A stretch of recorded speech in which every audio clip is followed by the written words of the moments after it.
এবার আমি ভয়ও পেলাম, যদি তুই আমাকে ছেড়ে চলে যাস।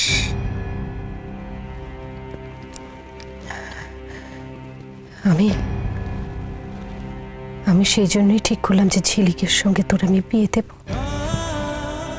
তুই বিদেশে চলে গেলেও ঝিলিক আমাকে ছেড়ে কখন কোথাও যাবে না। তাহলে রিন্টু, তুই মাকে স্বার্থপর ভাবিস না বাবা, স্বার্থপর ভাববি না। মা স্বার্থপর না। তুই একদিন বুঝতে পারবি যে মা তোর হাতে কত দামি সম্পত্তি তুলে দিচ্ছে। তার কাছে তোর মার সম্পত্তির সমস্ত সম্পত্তির দাম কিচ্ছু না রে, কিচ্ছু না।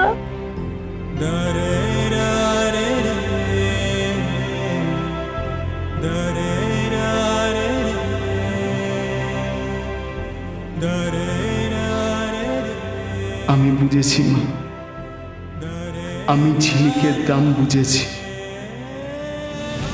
তাই ওকে আমি কিছুতেই সস্তা করতে পারবো না। তোমার চোখে তো নাই।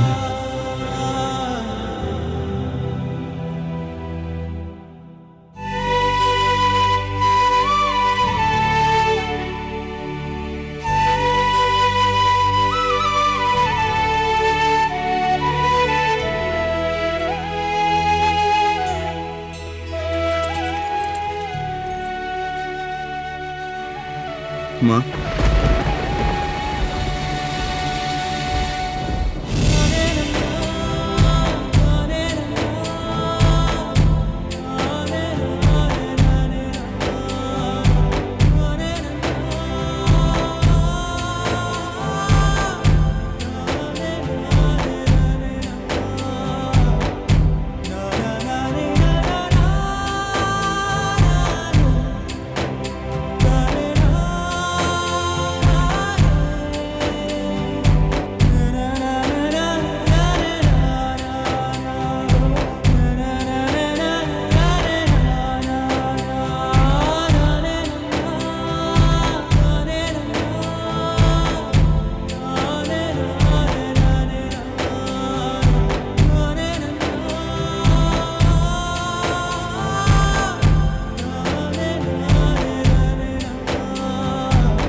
তোমার সাথে আমার কিছু কথা আছে মা।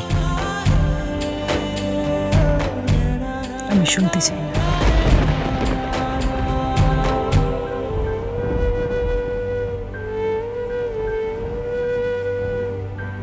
শুনতে হবেই।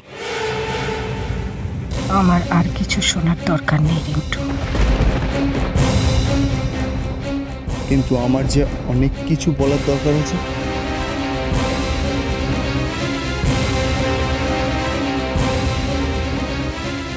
কি বলবে তুমি আমাকে?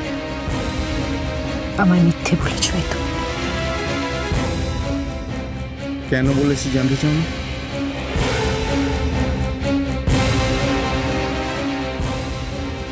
আমি বলতে চাই, কারণ আমি এই মিথ্যেটাকে নিয়ে আর বয়ে বেড়াতে পারছি না। মিথ্যে বয়ে বেড়াতে পারছিস না? কোন মিথ্যে?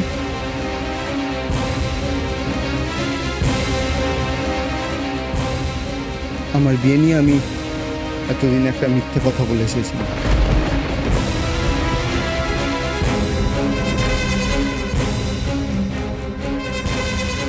আমার নামে সম্পত্তি লিখে দেওয়া নিয়ে তুমি একটা মিথ্যে কথা জানো।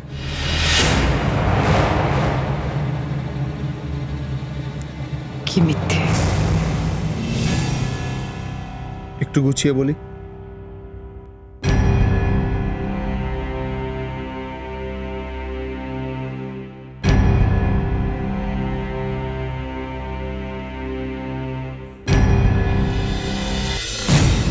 মার কাছে গিয়ে বলতে হবে যে ঝিলিক ঘুরতে যেতে চায়নি বলে তোমরা রাজস্থানে যাওনি।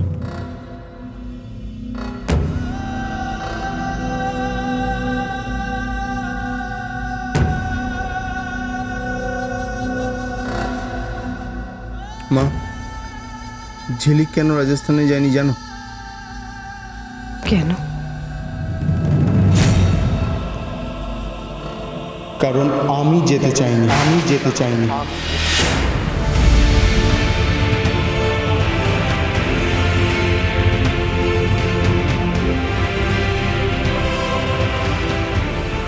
আপনি এসব কি বলছেন আদিত্যবাবু?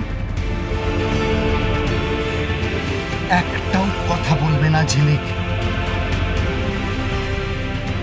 আজকে আমার আর মায়ের মধ্যে কেউ কথা বলবে না।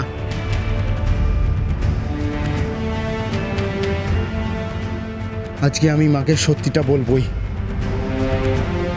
আদিত্যবাবু, আপনার মাথা খারাপ হয়ে গেছে। এইবার হবে তোমার জন্যে। সেটাই তো তুমি চাও। প্লিজ আমাকে কথা বলতে দাও ঝিলিক, প্লিজ ডিস্টার্ব করো না। ঝিলিক, তুই চুপ কর, ওকে বলতে দে। মা, আমি ঝিলিককে নিয়ে ঘুরতে যেতে চাইনি।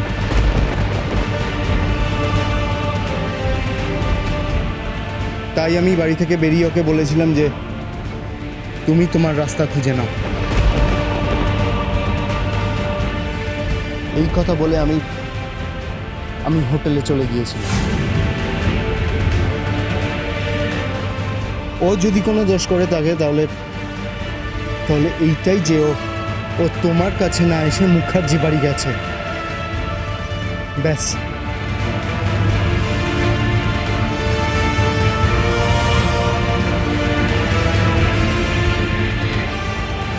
তুই যেতে চাসনি আরও যায়নি, ব্যাপারটা একটু মিথ্যে।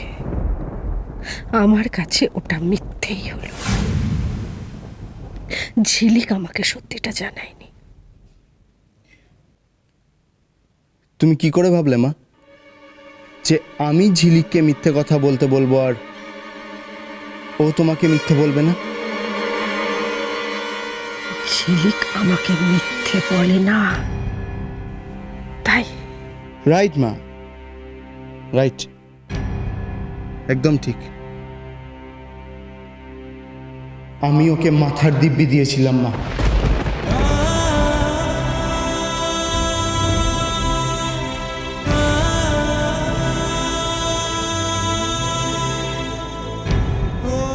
তাই ও এমন করেছে।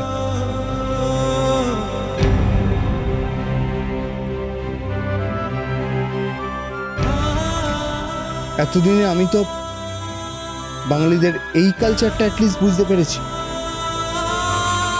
তুমি একটাও বাঙালি মেয়ে দেখাতে পারবে যাকে তার স্বামীর মাথার দিব্যি দিলে সে তার স্বামীর কথা শুনবে না? বলো মা, দেখাতে পারবে? তুই মাথার দিব্যি দিয়েছিলি ঝিলিককে?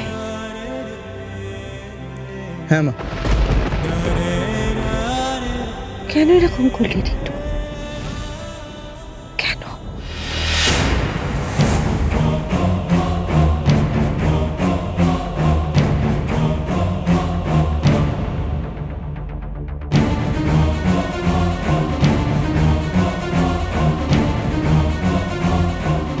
ভাষা পাল্টে গেছে। হয় তুমি ফোন করবে, নাহলে বাড়ির বাইরে যাবে।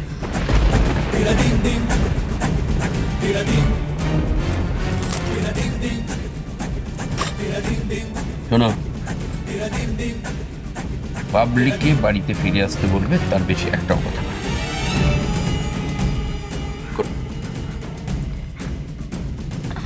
হ্যালো বাবলি, তুমি বাড়িতে ফিরে এসো। তোমায় ছাড়া ঘুম আসি